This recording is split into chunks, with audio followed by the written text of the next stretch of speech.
Serulah, best. Datuk Seri apa khabar? Baik, Alhamdulillah. Sihat? Walafiat. Alhamdulillah. Okey, macam saya katakan tadi. Okey, Datuk Seri nak betulkan dulu mic sekejap. Okey. Okey, boleh ya Datuk Seri? Okey, ini merupakan destinasi yang begitu penting sekali untuk program Temu Anwar ini, iaitu di Pulau Pinang. Datuk, silakan. Terima kasih. Okey, dia nak isi kopi dulu. Tak apa, kita bagi masa. Datuk Seri suka minum kopi? Kopi, teh. Okey. Okey, belaka kopi teh. You buat tak? Buat sendiri ke Datuk Seri tanya? Terima kasih. Terima kasih. Ada baca apa-apa? Tak ada. Bismillah. Teringin kan nak jadi orang bagi kopi pada PM kita? Oh, semua tepuk teringin jadi. Datuk Seri nak minum dulu, penat baru turun pada pesawat, silakan.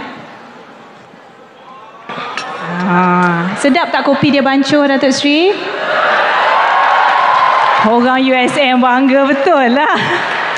Okey, Datuk Seri mungkin nak berikan sedikit kata-kata pembukaan untuk mereka yang hadir pada hari ini untuk program Temu Anwar. Terima kasih Nadia. Assalamualaikum warahmatullahi wabarakatuh. Alhamdulillah, nahmadu wa nusalli ala rasulil karim. Salam sejahtera.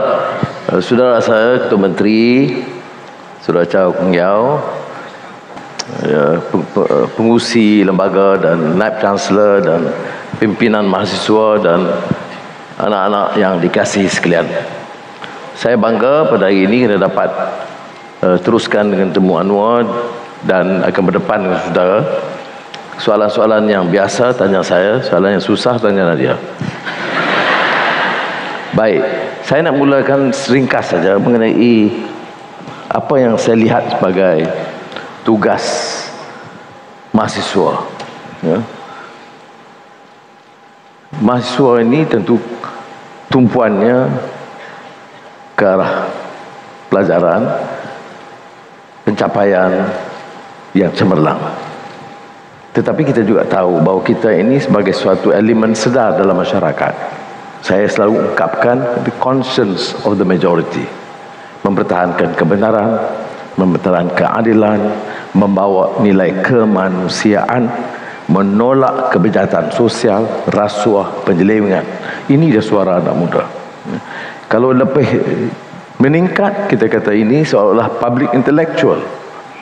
Saya selalu pinjam pandangan Edward Said, seorang pemikir.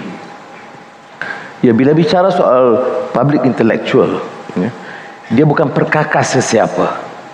Dia menimba ilmu, mendapat pencerahan, menyampaikan maklumat dengan berani dan benar untuk menyelamatkan bukan saja diri dan keluarga dia, tetapi masyarakat dan negara dia. Malaysia alhamdulillah negara yang aman. Ya. Dan kita jangan lupa aman ini kerana peranan rakyat dan pasukan keselamatan. Tetapi ada detik-detik dalam sejarah di mana kita harus mengangkat martabat kita. Kita warisi satu sistem ya relatif aman, baik, tetapi banyak kebobrokan berlaku. Malaysia hari ini lebih dikenali sebagai negara yang sangat rasuah. Dan ada bibit-bibit perpecahan, permusuhan kaum, sikap melampau dalam agama. Dan tanggungjawab saudara adalah mengangkat semula Malaysia ini sebagai negara maju dan gagah, sebagai negara hebat di rantau kita. Jadi kita mau generasi muda seperti mana diungkapkan oleh Edward Said, yang punyai courage of conviction, punyai pendirian dan keyakinan dan keberanian, yang ada tenacity of purpose, yang punyai matlamat dan tujuan yang jelas. Dan tujuan itu tidak boleh dalam kerangka perkauman yang sempit atau sikap pelampau dalam agama atau menanam kebencian. Pulau Pinang umpamanya dan Malaysia umumnya telah terima kenyataan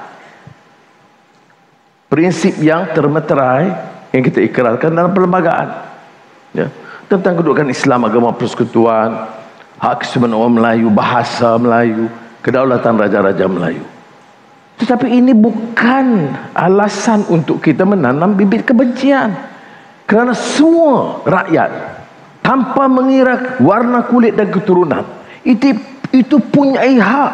Saudara, anak-anak yang dikasihi sekalian, inilah ketikanya di mana anak muda mesti bangkit, pertahankan nilai-nilai luhur termasuk kemanusiaan negara kita. Yang kita tolak itu apa? Yang kita tolak itu orang guna kuasa. Jadi Perdana Menteri untuk apa? Untuk punggah kekayaan. Jadi Menteri Kewangan buat apa? Untuk dapat commission contract. Ini paham-paham merosakkan, ini yang kita harus lawan. Dan ini tidak kira kaum atau agama. Yang merosakkan, kita akan bangkit dan lawan habis-habisan. Ya. Lawan tetap. Jadi itu saja pengantar saya ringkas untuk mengatakan bahawa dalam dunia pendidikan itu dia ada cabaran-cabaran baru. Mutu pendidikan, quality, access to quality education, itu cabaran kita. Sebab itu bagi saya keras sekali sikap saya untuk menoktahkan kemiskinan tegar tahun ini. Ada orang pertikaikan, saya tidak peduli. Saya kerahkan seluruh jemaah menteri, seluruh jabatan, seluruh kerajaan-kerajaan negeri mesti ambil langkah selamatkan rakyat yang paling miskin ketara di negara ini. Dan we can do it because we have the resources and we must accept that as our duty to protect the poor. Okay? Now, jadi ini yang saya harap. Timba ilmu. Ya. Buat penilaian dengan baik. Apa yang dikatakan critical thinking. Saya bincang dengan Menteri Pendidikan Tinggi, dan mungkin dalam masa kesempatan saya akan jumpa semua naib chancellor di negara ini, bahawa iklim di universiti harus lebih terbuka dan bebas. Anak-anak patut diberi ruang untuk memberikan pandangan, teguran dan kritikan. Baru boleh kita angkat mutu universiti sebagai yang cemerlang. Terima kasih. Itu dia Datuk Seri. Datuk Seri, tadi sebelum Datuk Seri sampai ke Dewan ini, kita sempat bertanyakan soalan, bermain soalan bersama dengan siswa-siswi yang hadir pada hari ini, di mana kita tanyakan Datuk Seri pernah menjadi tenaga pengajar di universiti mana. Jadi nampak bila Datuk Seri buat opening speech tadi tu begitu ketara. Yalah, nak buat kopi pun tak tuang, susu Allah, pun tak nak susu. Allah. Dia ni tak tuang. Okay. Boleh. Okey. Teruskan. She takes her work very seriously. Do you need honey, Datuk Yes, Seri? of course. Okay. Allah, hai. Ni Najwa siap. Honey ni tak tidur lah saya malam ni. Satu sudu, dua Cukup. Okey, cukup. Ni Azizah nonton ni. Okey, boleh ya? Okey. Oh, Datuk Seri minum kopi dengan susu dan juga madu. Dengar. Tulis Okey. Baiklah, saya nak tanyakan soalan seterusnya, Datuk Seri.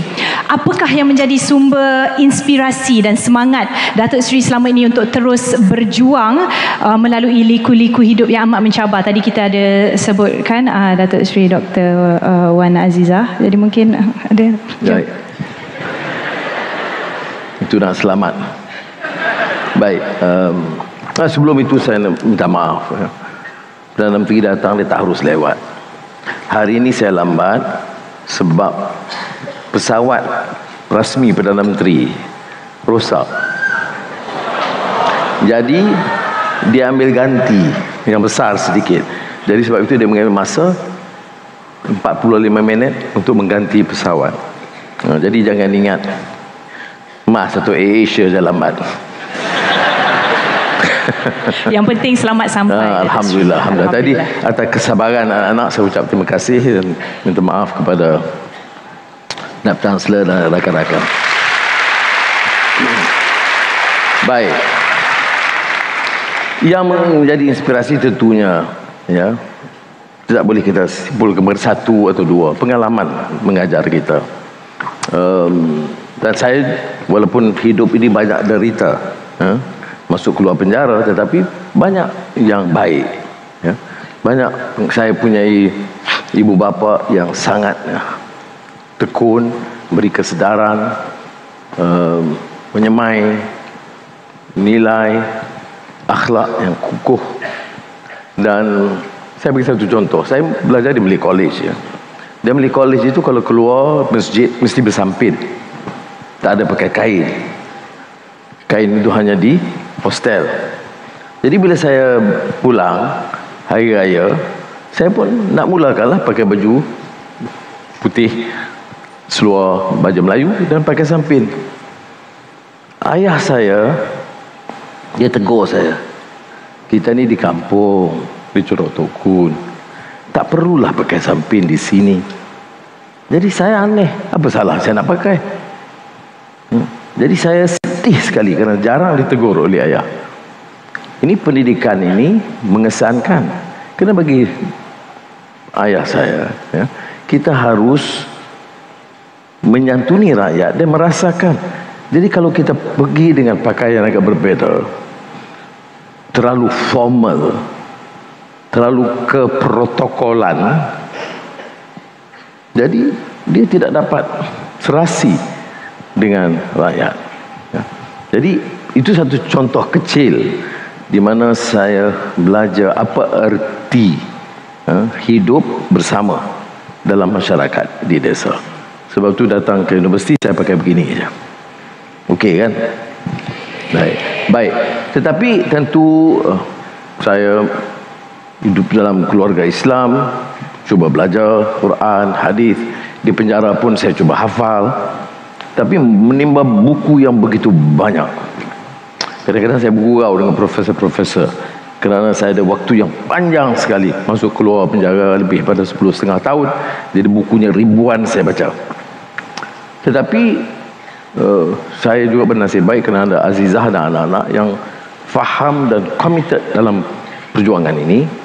Dan selain dari guru-guru saya, baik di sekolah rendah kebangsaan, sekolah Melayu mula-mulanya, sekolah di Curug Tokun, kemudian Stewart School, Primary, High School, Malay College, Kuala Kangsar, lama, kerana saya 7 tahun di Malay College, Universiti Malaya. Dan kemudiannya tak telah mengajar di Georgetown University,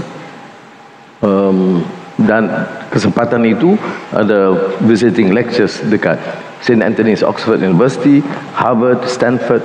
Ini memberikan pendedahan yang sangat baik kepada saya. Jadi bukan saja rakyat Malaysia tapi dunia umumnya, ya, memberikan kesempatan dan ruang, dan saya terbuka. Umpamanya bila saya dibebaskan dari penjara tahun 2004, saya dibebaskan banyak kali. 2004 terus Nelson Mandela undang saya, Azizah dan anak-anak menjadi tamu dia di Afrika Selatan. Dan kan kita semua kagum kerana masa itu saya baru 7,5-8 tahun di penjara. Dia 27 tahun. Jadi kita lihat sosok orang sederhana, memaafkan, tetapi tidak berganjak dari nilai dan prinsip perjuangan hidup dia. Jadi kita timbul pengalaman.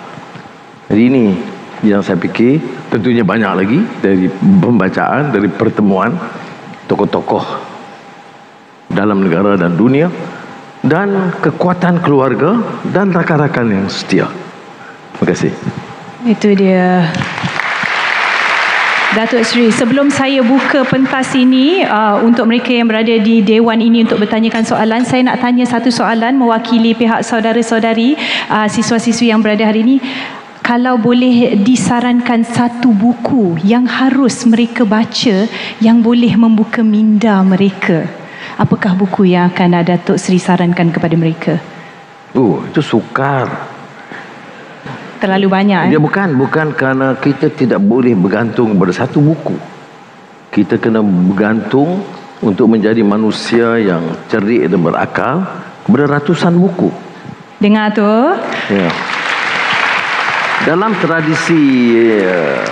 tradisi Barat umpamanya, dia ada, selain dari Encyclopedia Britannica, dia kata ada tradisi dia The Great Books Series, ya? dia pilih 100 great books dari zaman Yunani sehingga abad ini untuk menentukan orang itu ada tak kefahaman yang cukup luas. Itu pandangan barat ya. Pengarangnya, editor Great Book Series itu namanya Mortimer Adler, a very renowned scholar, professor from University of Chicago. Itu tradisi barat. Dan ada satu hal yang dia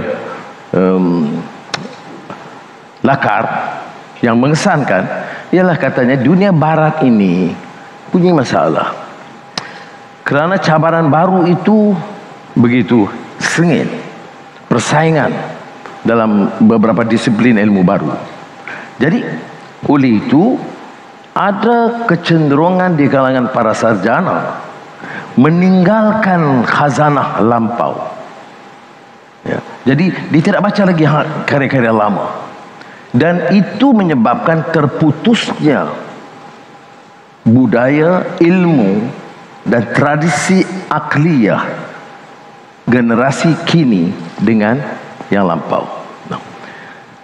Ada seorang pemikir lain, pengkritik sosial dan profesor sastra yang terkenal, yang merumuskan karya-karya besar ini dalam karya yang satu jilid besar, Harold Bloom, The Western Canon.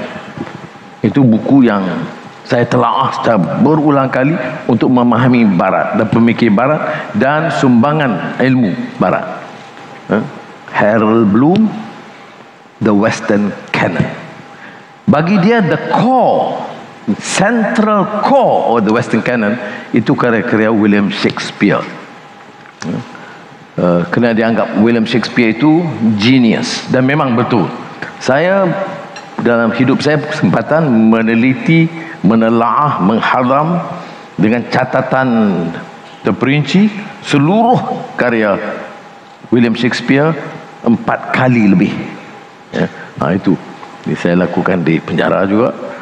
Sebelum itu tentu kita baca Macbeth, King Lear dan sebagainya. Tapi itu kata Harold Bloom. Tapi satu perkara yang dia sebut, kalau sudah baca buku itu, kalau sudah yang mana yang familiar dengan kebangkitan Asia, Asia Renaissance yang saya tulis lama dulu, saya ada sebut, Harold Bloom juga catat salah satu karya terbesar yang wajib dibaca ialah Quran.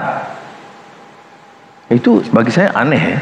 Seorang pemikir Yahudi yang cukup terkenal merumuskan pandangan dunia barat dan the Western Canon, maknanya kanun karya-karya besar khazanah, itu disebut juga Quran. Itu bagi orang-orang kadang-kadang yang sinis, yang anggap agama itu terpencil, tersisih, tidak relevan. Dilihat ya. Baik. Dunia Melayu, dunia Islam belum ada ini. Kalau dunia Cina ada. Sudah baca beberapa karya klasik selain daripada Confucius, Mengse, Lao Tse. Ada lagi umpamanya The Romance of the Three Kingdoms, Journey to the East, Journey to the West. East or West? Saya nak cuba aja. Yang you angguk siapa? Ini setiap tu saya kata East pun dia angguk, West pun dia angguk. Okeylah North. Baik. Itu karya besar. Ke India pun ada. Jadi di kalangan yang Islam, sebab itu dirumuskan juga. Di Malaysia saya perkenalkan Yayasan Karyawan. Mana kita orang-orang Melayu, orang Malaysia ya, mau tidak mau orang bicara soal Hang Tuah, patut bacalah sedikit sejarah Melayu. Walaupun ini termasuk legenda, mitos, tetapi bacalah sikit sekurang kita kenal sejarah kita. Bagi yang Muslim ataupun yang hidup di kalangan masyarakat Islam, bacalah karya-karya Islam yang besar ya. Ini bagi saya, kalau tanya satu buku, sukar dijawab. Kalau satu buku contemporary ekonomi atau politik itu lain ya. Tapi kalau satu, tentunya kalau bagi saya asas Quran dan Sunnah harus menjadi paksinya ya. Tetapi ini kita kembangkan. Jadi saya anjurkan kuat, kerana dalam keadaan di mana media sosial itu bercambah, berjam-jam kita lihat Facebook dan TikTok dan Instagram dan apa lagi dan lain-lain. Kadang-kadang waktu untuk membaca itu tidak ada, dan tak mungkin kita akan jadi seorang public intellectual, sama ada disiplinnya kejuruteraan atau ekonomi atau politik atau accountancy atau IT, dia mesti membaca. Itu meletakkan penilaian seorang biasa dengan seorang yang terdidik. Jadi kalau menjawab soalan tadi, saya mengatakan tradisi ilmu, budaya iqra, tradisi membaca itu harus. Kalau tidak, tengok kita perbincangan sekarang, Kedah nak ambil alih Pulau Pinang, kerana ada buku sejarah satu. Sebab tu saya kata little knowledge is dangerous. Ada juga kecenderungan half truth turn absolutes. Betul tak Kedah punya Pulau Pinang? Ya. Bila? Dulu. Ada perubahan? Ya. Siapa tanda tangan ini? Sultan Kedah. Bila? 48. Yang paling akhir 1957. Untuk apa? Untuk menyatakan tiap negeri termasuk Kedah dan Pulau Pinang dan Kelantan dan lain-lain itu menjadi sebahagian dari Persekutuan Tanah Melayu. Siapa yang tanda tangan? Sultan Badli Shah, Sultan Kedah. Bagi pihak negeri Kedah. Dengan siapa? Dengan Inggeris dan dengan Persekutuan Tanah Melayu. Oh, kita nak tak, kita tak peduli. Sejarah kata, ya betul, boleh baca buku sejarah tu. Kalau baca peranan Siam bagaimana? Bagaimana Anglo-Siam Treaty? Bagaimana Brunei di Sarawak? Bagaimana Sulu di Sabah? Bagaimana Anglo-Dutch Treaty 1824 yang memecahkan kita dengan Indonesia? Padahal dulu kerajaan ada kerajaan Johor Riau. Sebelum itu Sriwijaya, sebahagian dari tanah Melayu pun diambil. Jadi read. Kalau nak jadi pimpinan, lebih-lebih lagi mencabar. Jangan main suara politik picisan. Guna ilmu dan selamatkan rakyat. Itu dia, baca. Jangan sekadar baca komen dekat social media tu ya. Kena baca betul lah buku.